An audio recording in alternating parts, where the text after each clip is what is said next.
you can tell where deer likes to spend a lot of their time with rub clusters and how much time they're spending. When you find all those rubs close together, different times of the year, that's where that deer to me is killing daylight.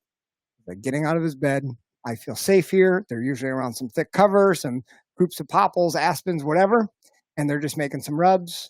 Do you think they're waiting? Their range stays pretty nucleus or nuclear in summer because there's so much browse and so much food? Like they don't have to go to a destination plot.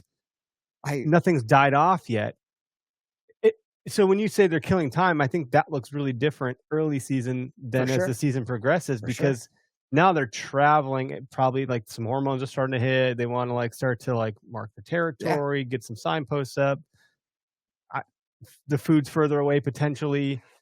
In the summer, they're just living in they're like us being lazy binge watching. Like the potato chips are on my armrest, so next to me in the couch. I'm not getting up unless I gotta go piss. It's the difference between having all of your snacks on the table in front of you in the living room versus having them in the fridge in the kitchen. Yeah. Right? Like if you don't have to move when it's 80, 90 degrees, you won't. Mm-hmm. And that's what they do. And one thing that I found, you had mentioned before, like the what have you found not to be true kind of thing.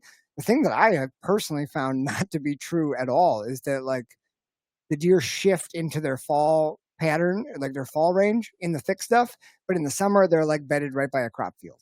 Now, don't get me wrong. I've seen them. They're bedded in the crop field sometimes. There are deer. They're like in the food. There are big bucks that are laying right next to the crop field. But I have my cameras soaking in all summer. Well, not all summer because I start hanging them in July, August. That are in the same thick, nasty crap 3 miles from a field. And they live there all summer because they're doing what you just said. They're getting to that field maybe every once in a while, every couple of days. But there's so much browse. If you have that variety, the diversity of habitat, they don't need that until like that legume is in its prime, right? Then they're gonna go eat it, right? When the beans are like, oh, there's some good solid buds on those soybeans, I'm gonna go eat those. Mm-hmm. But otherwise, that deer has 30 different things it can eat within 50 yards of its bed. And I get pictures of those deer all summer. Bachelor. How many cams are you hanging typically? Because you've got a lot of properties. Got a lot of properties, and that's always the trick is, do I spread them out or do I like throw a whole bunch into an area where I think there's a good deer? I think I probably have like 20 cameras, 24 cameras, something like that. That's a lot to keep track of. There's a Stoic passage. I think it was Epictetus that said something about, and I could be wrong, I mix them up all the time because I just listen to the Daily Stoic and every day is a different freaking philosopher, so they're all blurred together in my mind. But they said something about like, if you're gonna read, don't read for quantity, read for quality. So like, don't read 100. Like, oh, my goal is read 100 books this year. Well, like that means you're probably gonna read some books that you aren't gonna like, or you might not really want to get through. And like now you won't, like me, I'm reading a lot of quantity. I'm not remembering what the fuck I read, versus just reading like 3 good books for the year, or rereading another book. Which I do a lot of that, mainly because I'm stupid. I need to hear something 10 times for it to really soak in. It really does help. So then, to your point about like, I think you're hedging your bets, which is smart because hunting pressured land down here. I think up north is probably pressured too. Down here, it's really pressured, and so you need to have a lot of places to canvas to like slip in and go, or if you bust something up or you get your spot burnt out or someone else takes it. If there's another truck in the parking lot, there's that. Oh, that plan maybe goes down the chute. At what point do you think you are like mastering a property? Do you have any properties where you're like, I know that property better than the back of my hand?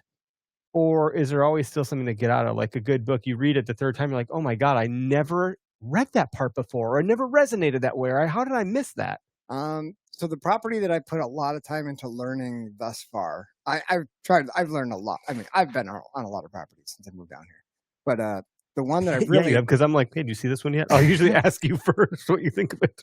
The one that I spent the most time on, I would say, yeah, for sure, is big, and it's got the stuff that can hold a lot of big deer, and figuring that one out has been tough.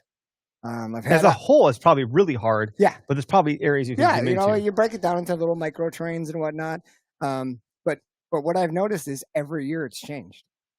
Nothing has changed about the habitat. There's no burns. There's no clear cuts. None of that. The deer are using it differently? But the buck bedding has shifted. Sometimes just 80 yards.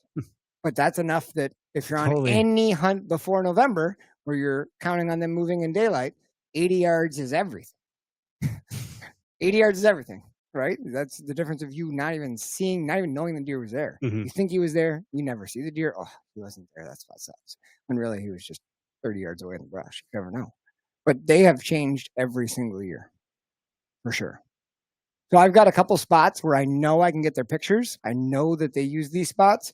One spot in particular, I promise you this August, I'm going to have bachelor groups of bucks walking through this one little slough, and then they split in different directions to go to different bedding areas.